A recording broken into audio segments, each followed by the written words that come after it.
제가 작년에 자율신경실조증에 대한 모든 것 영상을 올렸었는데 많은 시청자분들이 그 영상을 보시고 도움을 받으셨다고 댓글을 많이 달아주셨고, 저도 그때부터 지금까지 새롭게 추가된 내용들이 많이 있어서 자율신경이란 무엇인지, 또 자율신경실조증을 치료할 수 있는 최신 치료법들은 어떤 것들이 있는지 그런 것들에 대해서 모두 정리를 해드리도록 하겠습니다.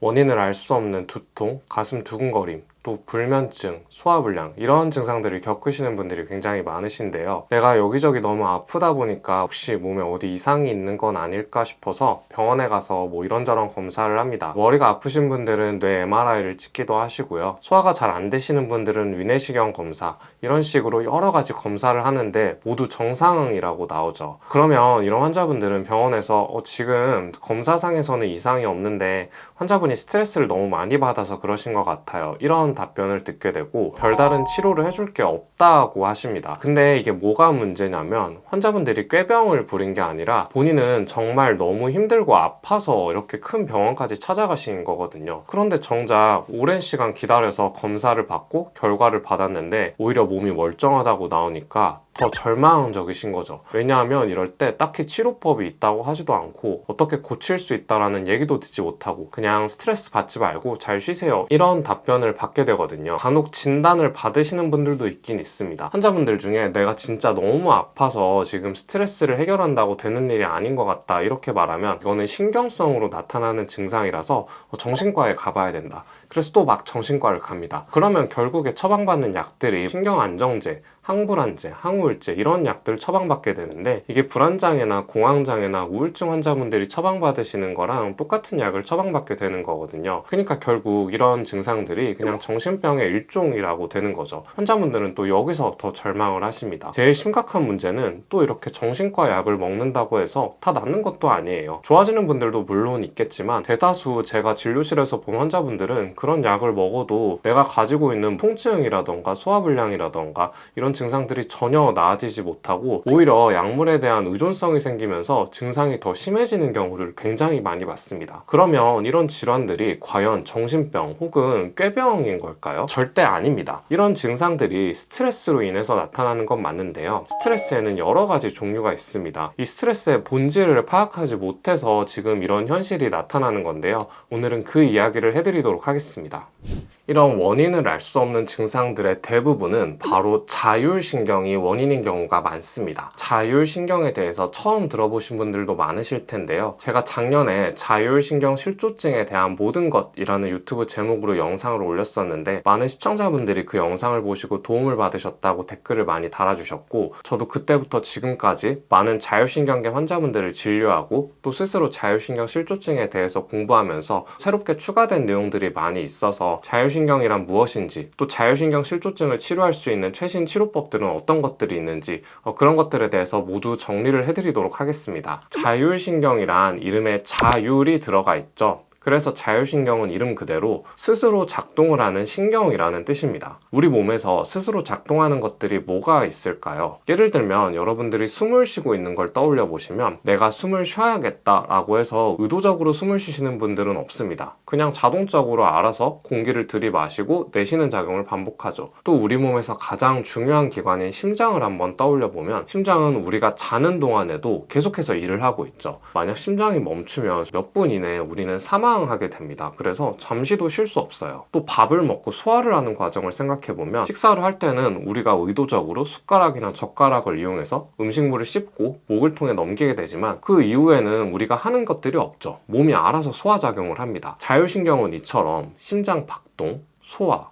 호흡, 이 외에도 면역, 체온 조절, 땀 분비와 같은 생명을 유지하는 데 필수적인 기능을 담당하는 신경계입니다. 자율신경에는 두 가지 종류가 있어요. 이 두 가지 개념이 굉장히 중요해서 지금부터 집중해 주세요. 자율신경에는 교감신경, 부교감신경, 이렇게 두 가지 종류가 있습니다. 먼저 교감신경이란 우리가 스트레스를 받거나 긴장을 했을 때 활성화되는 신경이라고 생각하시면 돼요. 스트레스 받는 상황이란 어떤 것들이 있을까요? 지인이나 가족이랑 싸워서 스트레스를 받을 수도 있고, 일 때문에 스트레스를 받을 수도 있고, 아니면 중요한 시험을 앞두고 있거나 면접을 앞두고 있거나 현대인들의 사례에서 벗어나서 옛날 사람들로 돌아가 보면 내가 어두운 밤길을 지나가면서 무서운 사람이 튀어나올 것 같거나 아니면 호랑이나 사자 같은 맹수가 튀어나올 것 같은 마치 나의 생명을 위협하는 상황, 이럴 때 바로 교감신경이 활성화됩니다. 그러면 스트레스를 받을 때 교감신경이 활성화되는 이유는 무엇일까요? 여러분들이 각자 긴장을 하거나 스트레스를 받는 상황이 저마다 모두 다양할 거라고 생각하는데요. 근데 그 상황을 떠올려 보면 심장 박동이 점점 빨라집니다. 그리고 나도 모르게 손을 이렇게 꽉 움켜잡게 되고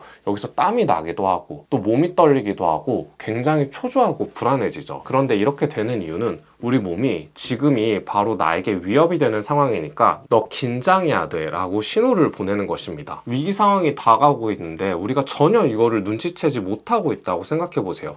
누가 막 날 때리려고 달려오고 있는데 내가 위협을 느껴야지, 그걸 모르고 있으면 그냥 나는 이렇게 두드려 맞을 수밖에 없거든요. 다른 현상들도 마찬가지입니다. 이게 무조건 나쁜 게 아니고 긴장을 해서 이 위기가 되는 상황을 피하게 만들려고 교감신경이 활성화되는 거예요. 그래서 교감신경을 쉽게 표현하면 긴장하는 신경이라고 이해하셔도 좋습니다. 반대로 부교감신경은 좀 다른데요. 우리가 밥을 먹고 소화를 시킬 때, 아니면 가만히 누워서 휴식을 취할 때, 잠을 잘 때, 조용한 음악을 들을 때를 떠올려 보세요. 이때는 우리가 흥분을 하거나 긴장을 하지 않습니다. 굉장히 마음이 편안하고 몸이 이완된 상태로 있는데요. 그 이유는 소화를 시키거나 휴식을 취하거나 잠을 자기 위해서는 우리의 몸과 마음이 편안해야 하기 때문입니다. 그래서 이때는 부교감 신경계가 활성화돼서 우리 몸을 전반적으로 다 이완시키고 릴렉스 시키고 휴식을 취하게 만들어준다고 생각하시면 돼요. 그래서 부교감 신경을 한마디로 표현하면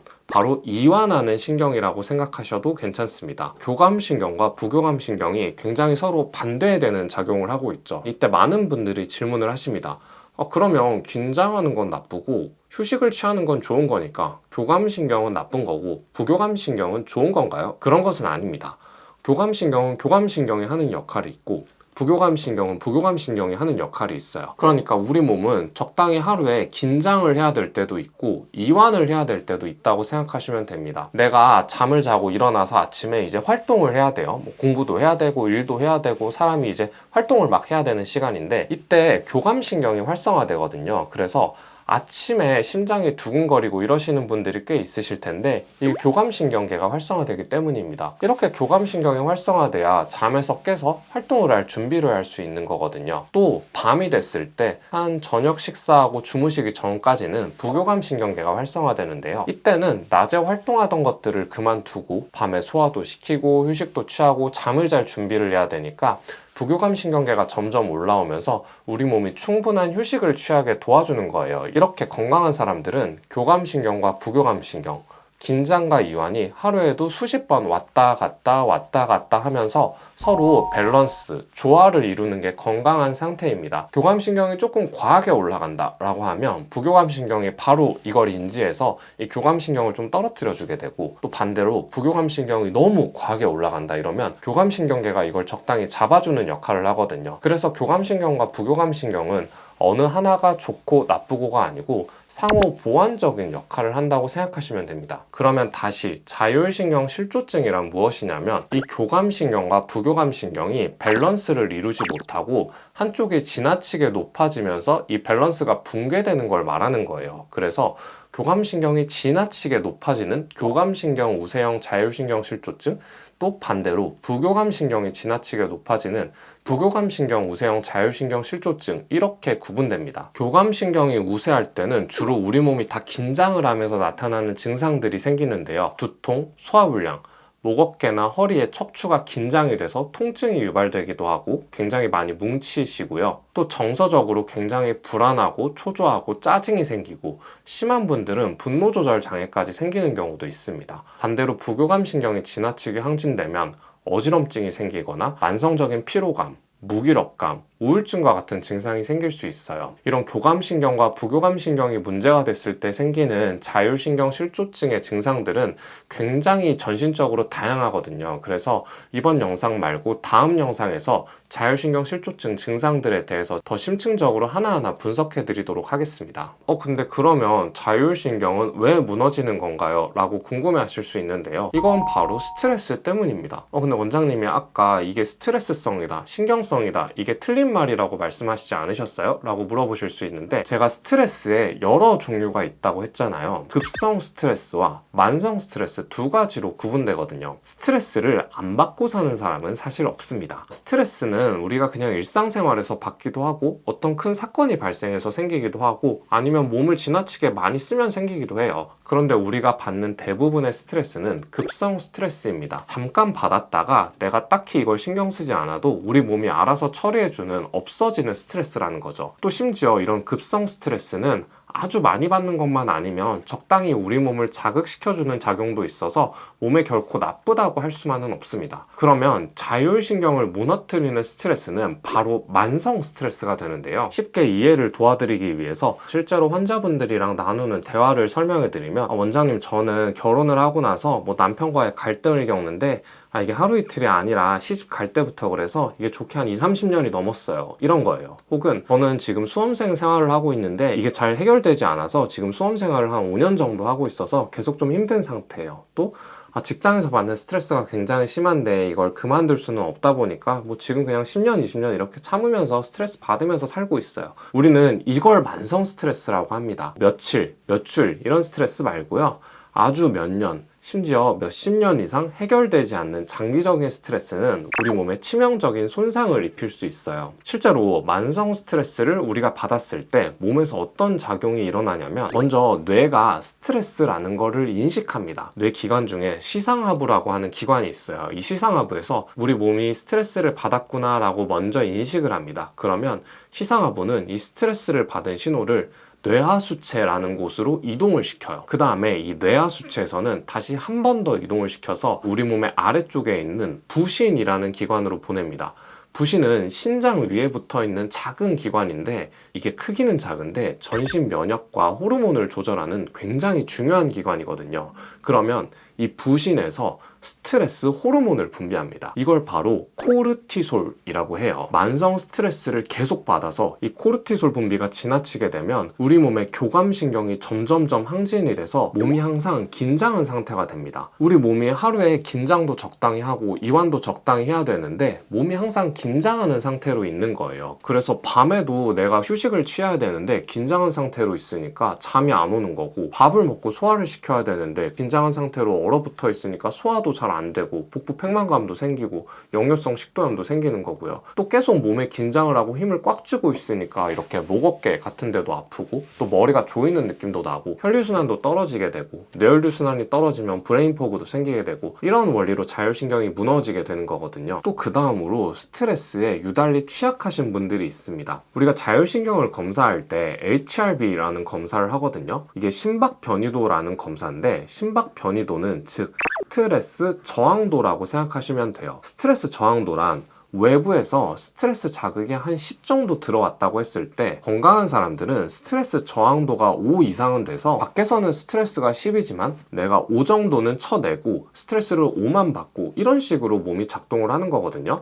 그러니까 외부에서 스트레스를 준다고 곧이곧대로 받지 않습니다. 그런데 유달리 스트레스 저항도가 낮은 분들이 계세요. 이런 분들의 특징이 기질적으로 예민한 분들, 감수성이 뛰어나고 공감 능력이 뛰어나고 남한테 미운 말 쓴소리 못하고 마음이 여리고 이러신 분들이 많은데, 이분들은 스트레스가 들어오면 스트레스 저항도가 제로여서 그냥 곧이곧대로 받습니다.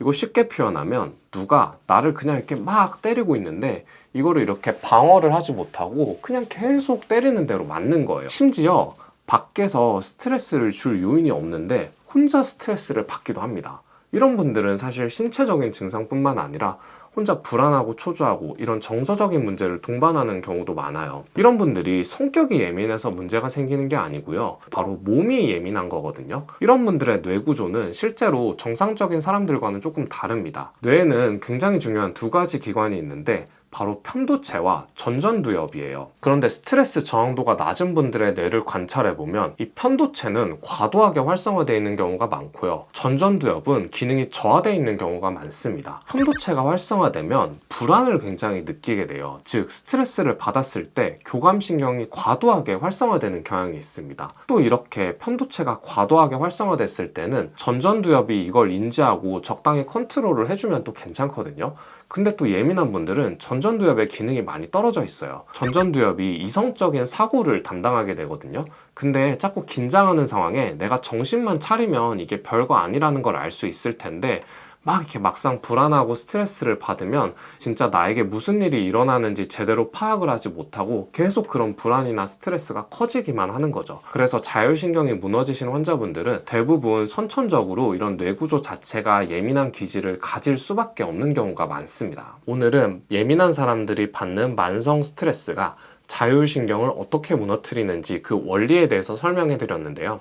다음 시간에는 그러면 자율신경 실조증 환자분들은 대표적으로 어떤 증상들을 겪는지 그걸 몸의 신체 부위별로 하나하나 세세하게 설명해 드리고 또 이런 것들은 어떤 식으로 치료를 하고 또 관리를 할 수 있는지에 대해서 설명해 드리도록 하겠습니다. 영상이 도움이 되셨다면 구독, 좋아요, 알람 설정 꼭 부탁드리고요. 혹시 영상을 보시고 주위에 떠오르는 지인이 있다면 그분들께 이 영상을 공유해 주셔도 정말 많은 도움이 될 것 같아요. 저는 다음에 더 좋은 영상으로 돌아오도록 하겠습니다. 지금까지 시청해 주셔서 대단히 감사합니다.